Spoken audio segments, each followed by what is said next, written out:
This is the Sirui IronStar 35mm T1.9 1.5x Anamorphic Full Frame lens, and it's filming me right now with my Sony ZV-E1 camera. Let's take a closer look.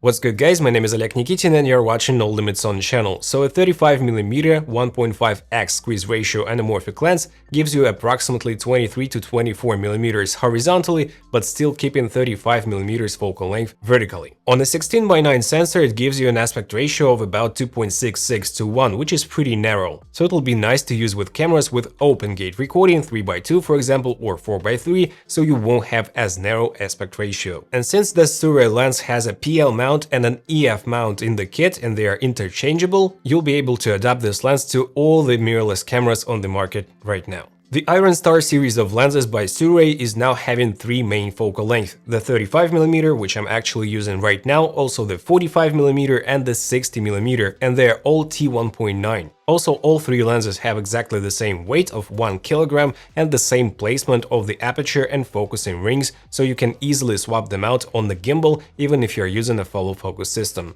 And the IronStar series of lenses really reminds me of the Sirui Venus optics, but the Venus had 1.6x squeeze factor, whereas the IronStar has 1.5, plus the Venus was also pretty heavy and bulky, and also the IronStar series is one stop faster, T1.9 versus T2.9. The lens comes in a nicely made carry bag, an interchangeable EF mount with a screwdriver, a special tool and the shims, a cleaning cloth and a rubber front cap. And you can also adjust the back focusing straight from the body of the lens. The filter thread size is 92mm, which is not really common and super expensive, and that is why I would suggest using a PL to Sony E mount adapter with the integrated variable ND filter. But the outer diameter of this lens is 95mm and it is pretty common, so using a matte box would be a good idea. Having a PL mount allows you to mount the camera vertically by turning it 90 degrees while keeping the lens horizontal, and when we de-squeeze the image in post, you'll get an almost square image using a 16:9 sensor, so it'll work great for vertical videos or popular nowadays square videos, while still retaining all the resolution.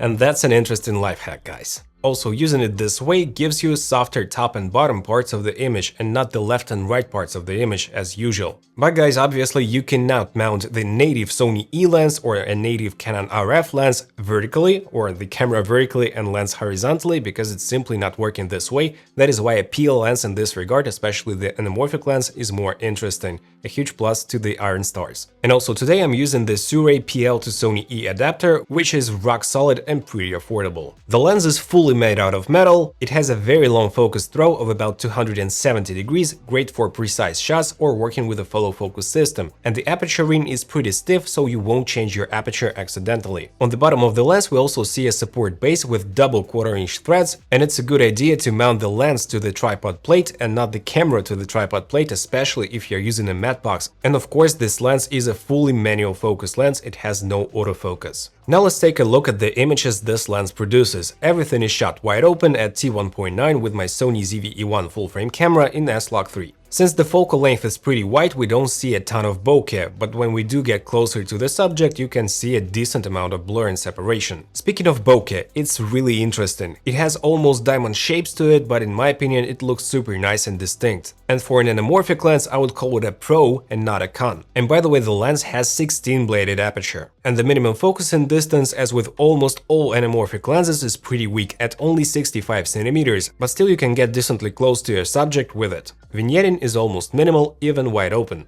And as you can see, guys, the flares are not really apparent and pronounced, and it's a good thing. From the phone I almost don't see any, but from a torchlight, as you can tell, we have a pretty nice and pronounced flare, but still, guys, they're not all over the place and you have much more control with the flares with this lens. There are two flares options, the classic blue ones and also the neutral flares, and they'll take the color of the light source. In my opinion, the neutral flares is a more interesting option. Also, you get a very slight secondary flare, and at a certain angle to the light source you'll get a light leak, so the matte box will be a great option both for the VND system and also for reducing those light leaks. The Sirui IronStar 35mm lens has a very slight pincushion distortion, as you can tell from this part of the wall in the shot, but it is not really strong and you can easily get rid of it or even turn it into a barrel distortion in your editing software. The lens is slightly soft at T1.9, but it's more than usable and it takes away the digital sharpness of the modern cameras, but but when you stop down to T2.8 or especially to T4, it gets noticeably sharper. But to be honest guys, I would still use this lens wide open to like 90% of my shots. Also keep in mind that the Sirui IronStar series of lenses has slightly warmer tint,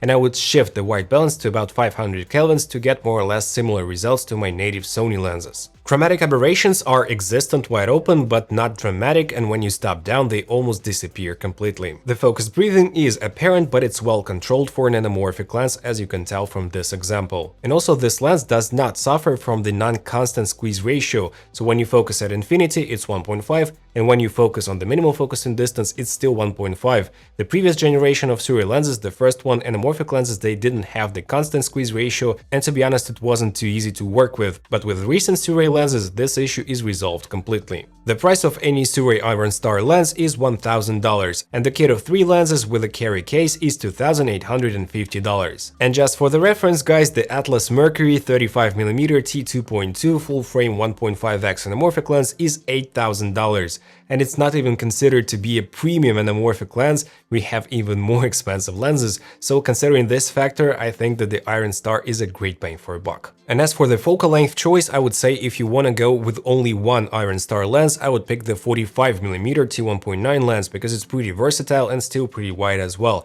But if you want to go for 2 lenses from this kit, I would stick to the 35mm and to the 65mm. I think it'll be a great and versatile choice. And also Sirui is planning to extend this lineup, and they are already in the process of making the 75, 100 and 135mm lenses from the IronStar series. To conclude guys, I think that for the money those lenses are really amazing because they are exactly the same price as the Venus optics, but they are faster, they have more character, and also they are not that much bigger and heavier. And if you want to go into the world of anamorphic filmmaking without breaking the bank, I think that the IronStar series is a great deal. Highly recommend it. If you did enjoy this video, smash the like and subscribe buttons and hit the notifications bell, and right here I have my full video about Sirui Venus anamorphic optics, like 10 lenses if I'm not mistaken. You can watch it right now next. Thank you so much, take care, bye.